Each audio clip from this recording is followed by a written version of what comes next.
Bageshwar Dham. BJP के अलावा कांग्रेस के नेता भी बाबा के दरबार में शिरकत करते रहे हैं।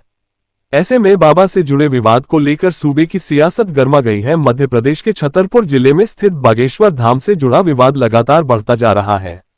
बागेश्वर धाम सरकार के नाम से मशहूर पंडित धीरेन्द्र कृष्ण शास्त्री इन दिनों सुर्खियों में छाए हुए हैं।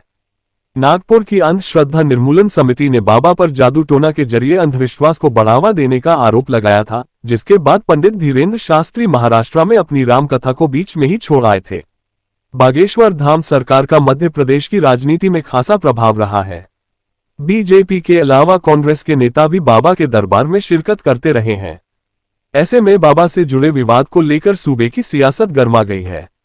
विपक्षी कांग्रेस ने जहां पंडित धीरेन्द्र कृष्ण शास्त्री से अपनी तांत्रिक क्रियाओं को प्रमाणित करने को कहा है, वहीं सत्तारूढ़ बीजेपी पूरी तरह से बाबा के समर्थन में खड़ी हो गई है। कांग्रेस ने मांगा बाबा से जवाब। एमपी कांग्रेस के वरिष्ठ नेता और नेता प्रतिपक्ष डॉक्टर गोविंद सिंह ने कहा, मैं पाखंड और ढोंग में नहीं पड़ता। इस देश में 80% सनातन धर्म को मानने वाले लोग हैं।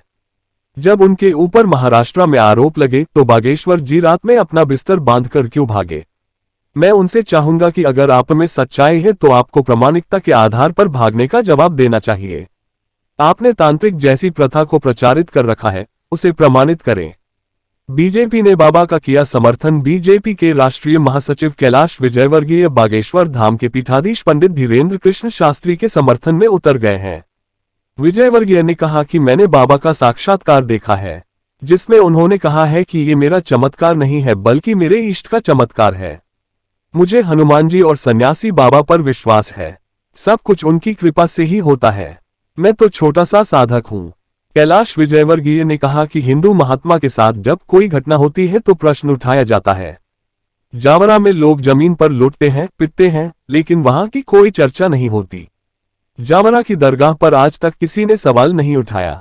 बागेश्वर धाम ने चुनौती स्वीकार की। नागपुर की अंधश्रद्धा निर्मूलन समिति से मिली चुनौती के बाद पंडित धीरेन्द्र कृष्ण शास्त्री ने पहली बार शुक्रवार को रायपुर में अपना दरबार लगाया। यहां उन्होंने समिति के संस्थापक श्याम मानव पर जमकर निशाना। बाबा ने कहा, जिन्होंने हमें चुनौती दी है, हमें उनकी चुनौती स्वीकार है, लेकिन भले दरबार में। अगर हमने उनकी चुनौती के अनुसार सब सच बता दिया तो जीवन भर उनको हमारा गुलाम बनना पड़ेगा। अगर हमने नहीं बताया तो हम अंधविश्वासी हो गए।